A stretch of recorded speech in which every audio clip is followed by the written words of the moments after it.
Dan bagi orang-orang yang memungkiri tentang adanya kehidupan akhirat, dibantah tentu oleh para ulama tentang masalah itu, termasuk adanya kehidupan kuburan. Kita akan kuatkan dengan dalil-dalil terlebih dahulu. Dalil apa saja yang membuktikan adanya kehidupan kuburan, baik menjadi taman dari taman surga bagi orang beriman atau lubang dari lubang neraka. Bermula ayat yang paling disepakati oleh para ulama tentang adanya siksa kubur dan nikmatnya adalah surah Ghafir. Surah nomor 40 ayat 46 yang Allah berfirman tentang Fir'aun. A'udzu billahi minasyaitonir rajim. An-naru yu'raduna 'alaiha ghuduwan wa 'ashiyya wa yawma taqumus sa'atu adkhilu ala fir'auna asyaddal 'adzab. Kepada mereka ditampakkan api neraka pada pagi dan petang, maksudnya Fir'aun dan keluarganya yang kufur kepada Allah. Dan pada hari terjadinya kiamat nanti, atau akan dilihatkan neraka pada pagi dan petang pada saat terjadi kiamat. Dan dikatakan kepada para malaikat, mereka akan diperlihatkan api di pagi dan petang hari di kuburan, dan pada hari kiamat malaikat akan berkata kepada Fir'aun dan para pengikutnya yang kufur, rasakanlah azab yang keras, artinya masuk ke dalam api neraka. Kata Ibnu Katsir rahimahullah, ayat ini merupakan landasan pokok yang besar bagi ahli sunnah di dalam pendalilan atas adanya azab kubur di alam barzah, yaitu firman Allah subhanahu wa ta'ala, api ditampakkan kepada mereka, Fir'aun dan kaumnya yang kufur, pada pagi dan petang hari. Tafsir Ibnu Katsir di jilid 4 halaman 70 tentunya. Juga Asy-Syaukani mengatakan jumhur ulama berpendapat bahwa maksud ditampakkan api pada pagi dan petang hari adalah di alam barzah. Diambil dari tafsir Fathul Qadir di jilid 4 halaman 613. Juga Syekh Abu Bakar Jabir Al-Jazairi berkata terdapat pengkhabaran bahwasanya ruh-ruh para pengikut Fir'aun itu akan selalu diperlihatkan neraka atau disiksa di kuburan kepada mereka setiap pagi dan petang.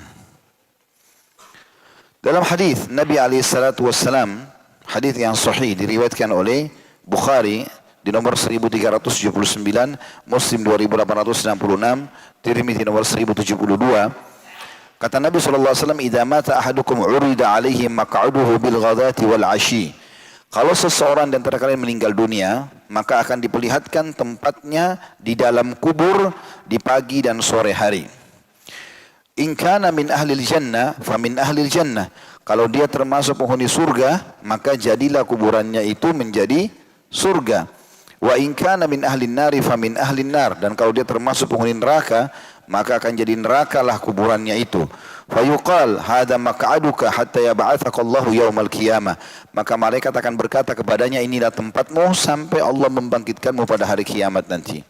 Artinya akan menjadi lubang dari lubang neraka atau akan menjadi taman dari taman surga. Juga ayat yang sangat jelas dalam surah Al-An'am, surah nomor 6 ayat 93, di mana Allah Subhanahu wa taala menggambarkan tentang prosesi matinya orang-orang kafir. A'udzu billahi minasyaitonir rajim, walau tara idz zalimuna fi gamaratil maut wal malaikatu basitu aydihim akhriju anfusakum al-yawma tujzauna 'adzabal huni bima kuntum taquluna 'ala Allahi ghairal haqqi wa kuntum an ayatihi tastakbirun. Alangkah ngerinya, kata Allah, sekiranya engkau melihat pada waktu orang-orang yang zalim berada dalam kesakitan sakaratil maut, sedangkan para malaikat memukul dengan tangannya sambil berkata, keluarkanlah nyawamu. Pada hari ini kamu akan dibalas dengan siksaan yang sangat menghinakan.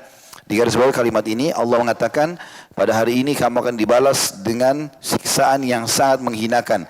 Karena kamu selalu mengatakan terhadap Allah perkataan yang tidak benar.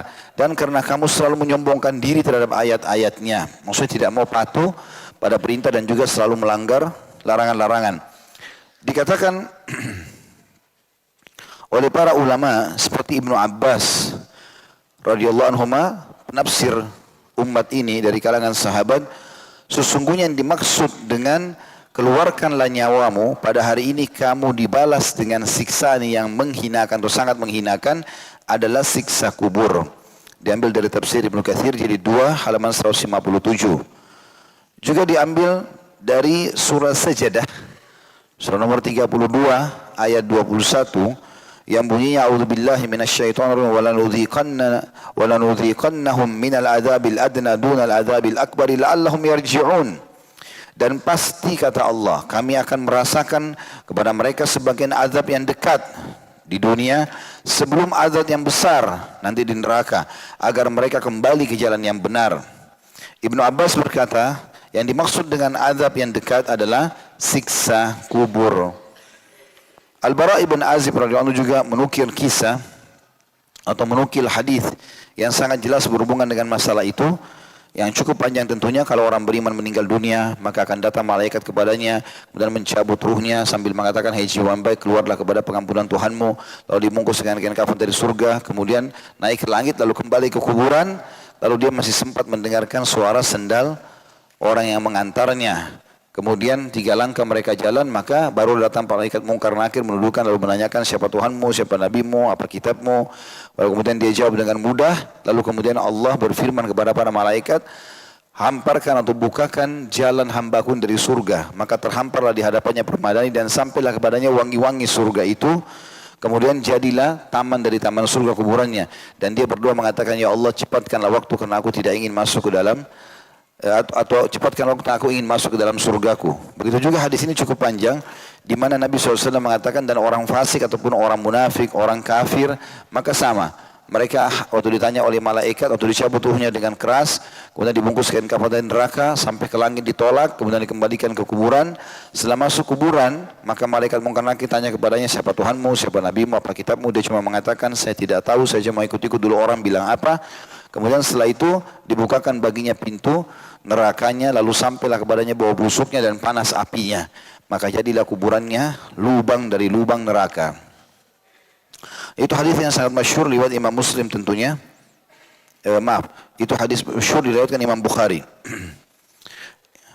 Hadis Bukhari ini diriwayatkan di nomor 2931. Juga Abu Ayyub Al-Ansari berkata radhiyallahu anhu, kharaja an-nabiy sallallahu alaihi wasallam waqad wajabat asy-syams fasami'a sautan faqala yahudu tu'adzabu fi kuburiha. Nabi SAW pernah keluar, kata Abu Ayyub Al-Ansari radhiyallahu anhu, sedangkan matahari telah terbenam, mulai masuk malam kayak kita sekarang maghrib begini.